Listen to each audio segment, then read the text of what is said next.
Hi there, welcome to my views and news. Three news stories. Firstly, viewers, Amhara region where the ongoing conflict between Fano and government forces is destroying the region. Some stats for you showing how widespread the devastation is being faced by the people of the Amhara region. Second, where is Tsadkan, the Tigray senior military commander? Is he in Tigray? Is he abroad? What is he doing abroad? Thirdly, state media, Ethiopian state media has shown some armed men. Media says these are Fano fighters who have surrendered. They have laid down arms. Uh, First, a story about the crisis in the Amhara region. We have been warning about that since last year. Government downplayed the gravity of the situation. It tried to cover up the actual situation in the region, but now government wants to talk. It's formed a 15-member facilitation committee, but it seems that Fano groups are not interested in joining talks at this point of time. So things going out of government's hand, it seems, regarding talks. Fano groups, maybe they believe they have real chance of winning, or that the government cannot be trusted. Whatever the reason is, that we can analyze in separate videos. The Fano groups so far are not showing any interest in starting dialogue with this current government. Meanwhile, the region is being destroyed. 12th grade exam is being held in the Amhara region today. How many students should have appeared? How many are appearing? 200,000 students should have appeared at this exam. Only 96,408 are going to take this exam. So more than half of the students could not appear. Why? They're not appearing. Why? Because of the conflict. No schooling. In North Gojam, West Gojam, all schools are closed. Almost all schools are closed. No sixth, eighth grade exams were held in North Gojam, West Gojam. Showa also considerable decline in the number of students appearing in sixth, eighth grade exams. Schools are closed. Keeping aside the exams, schools are closed to millions of children are out of schools now.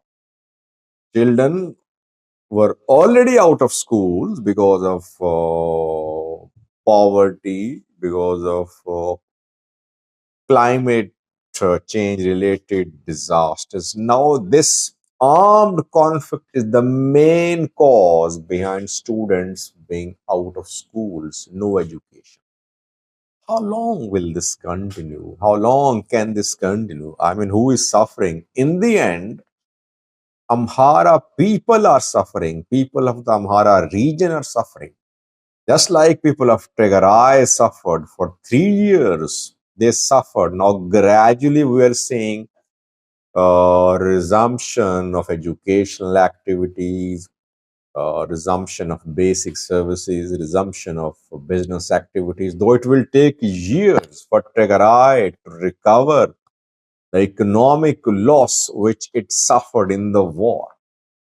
Here, if the situation goes on, if the conflict goes on, it means the crisis will worsen. How will the people of the region make up for the losses which they are facing? No solution in sight. Situation is alarming if you analyze the situation in depth. Secondly, viewers, where is Sadkan, Tigray's senior military commander? Is he in Tigray? Is he in Ethiopia? Is he abroad? Man is not in Tigray for more than 2 weeks, reportedly. He was not seen in Tigray. He was abroad. He's abroad. Where is he? Where did he spend the last few weeks? Uh, a rumor going around that maybe Sadkan had developed some differences with the interim government or TPLF. That is why he had decided to go abroad. Khan went to the US reportedly to attend graduation ceremony of a daughter. Is he on good terms with TPLF, with interim government of Tigray? Well, he's on good terms with the interim government of Tigray. Getachew, if you remember, 2 days ago when he delivered a speech at TPLF's executive committee, central committee meeting, he was all praise for Sadkan and Varade, and he said that all the military achievements during the war happened because of decisions made by Varade and Sadkan. But in some cases, TPLF executive committee leaders interfered in military matters and their military suffered losses. So he blamed executive committee leaders of TPLF, including himself, Debratsion, Manjarino, Elim Gebrevide, Getachew Asif, that they were responsible for some military debacles because they interfered in military matters. Tsadkan has been on good terms with the interim government of Tigray. So that is why no issues which I am aware of. Uh, he is on good terms with Americans too, by the way. Americans see Sadkan as one of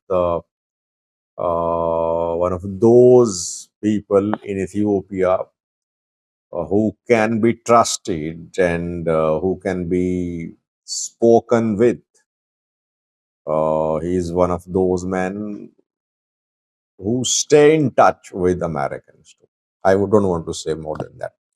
Lastly, viewers, the Fano fighters have surrendered. How many? I think less than 10. Ethiopian state media and media, Ethiopian state-backed journalists are sharing pictures of some Fano fighters who have surrendered. Where did they surrender? How many are they? They surrendered in Central Gondar, according to the government. Less than 10 were shown. Why? The government said that they decided to choose the path of peaceful struggle.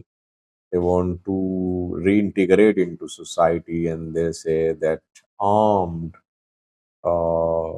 conflict is destroying the region, so we should all work for peace. Whenever Fano fighters surrender, main Fano groups distance themselves from these Fano fighters. They say they're not Fano fighters. They are government people, basically. Government is forcing people to dress up as Fano fighters, to disguise as Fano fighters, and that real Fanos never surrender. By the way, how many Fano fighters have surrendered so far? How many have been captured so far? I think so far, what government has shown in the last 1 year, you can say around. The number is not in thousands; it would be in hundreds. So they're not surrendering in large numbers. They're fighting. They're dying too, by the way. Yes, people dying. Fano and military both suffering losses. But it's not that thousands of Fano fighters are surrendering. Thanks for watching.